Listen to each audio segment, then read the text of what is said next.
Vous vous souvenez, il y a une époque, Didi était en train de faire la promotion d'un groupe d'Annie TK qu'il avait découvert sur MTV. Alors, je ne vous cache pas, j'ai pas suivi ce groupe car il y a tellement de nouveaux artistes, de groupes qui sortent constamment. On ne peut pas tous les suivre.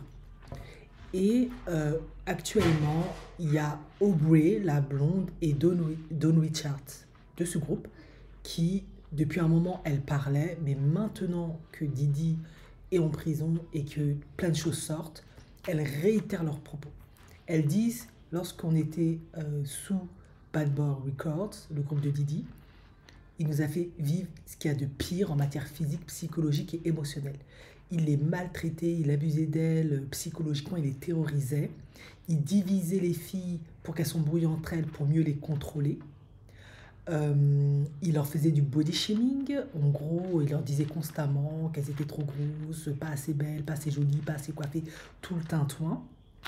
Il leur a pas payé ce qu'il leur devait. En effet, Don Richardson dit qu'il me doit plus de 3 millions pour avoir fait la promotion d'une marque de vodka, pour avoir fait des tournées, il les a pas payés, pour avoir fait des trucs, il n'a pas payé. Aubrey, elle dit, parce que moi je me laissais pas faire, la blonde, bah elle a fini par me détester. Dawn Richardson dit qu'elle a assisté au fait que Didi tapait Cassie et je sais plus qui d'autre, et qu'il les a souvent menacées, que si elles parlaient, elles allaient finir sous terre. Une fois, elles sont arrivées en retard lors d'une tournée, il a fallu leur taper dessus, c'est le garde du corps qui a dû intervenir pour pas qu'il le fasse. Voilà, il leur a fait la misère, une fois n'est pas coutume.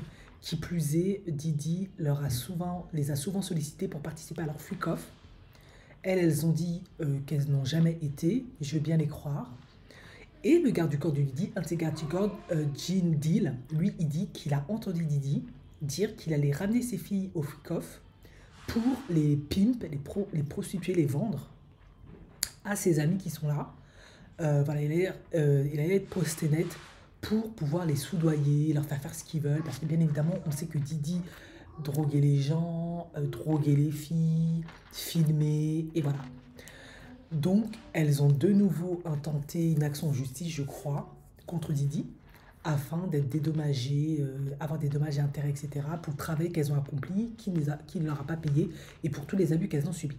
Qui plus est, chose très intéressante, on s'est toujours demandé pourquoi, depuis l'affaire de Didi, très peu de stars, d'artistes, de personnalités publiques, qui ont quasiment tous participé au fait de Didi et étaient proches de lui, ne parlent pas. Ben, c'est très simple.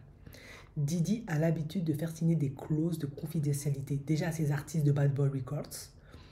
Il leur dit, si vous voulez que je vous redonne vos droits sur vos chansons, vos titres, etc., vous dites rien, vous signez cette clause, ou du moins, menace toujours la même.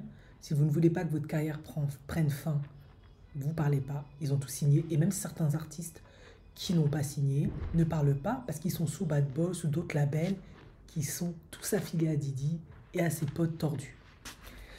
Les Danity Kane ont été soumises à la même demande, mais certaines d'entre elles ont signé apparemment. La blonde Aubrey et Dawn Richardson n'ont pas signé de ce que j'ai compris. Elles ont dit aux autres filles de ne pas signer parce que le jour où elles vont vouloir se retourner contre lui, elles ne pourront plus.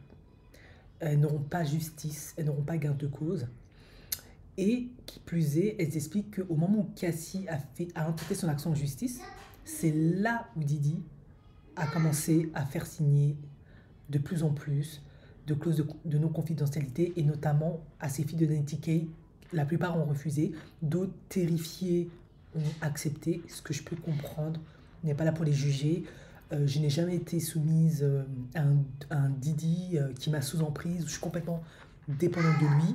Elles expliquaient que, comme toutes les autres femmes qui ont témoigné, qui ont osé, Cassie et tant d'autres, c'était comme des poupées entre les mains de Didi. Ils faisaient absolument ce qu'ils voulaient d'elle. Voilà. Aubrey ne s'est pas laissé faire. Elle, je la crois parce que depuis le début, elle parle, elle lâche pas l'affaire. Les gens la croyaient pas, mais maintenant les gens la croient. Mais c'est pour dire à quel point Didi terrifie les gens et tout le monde a peur, donc se tait.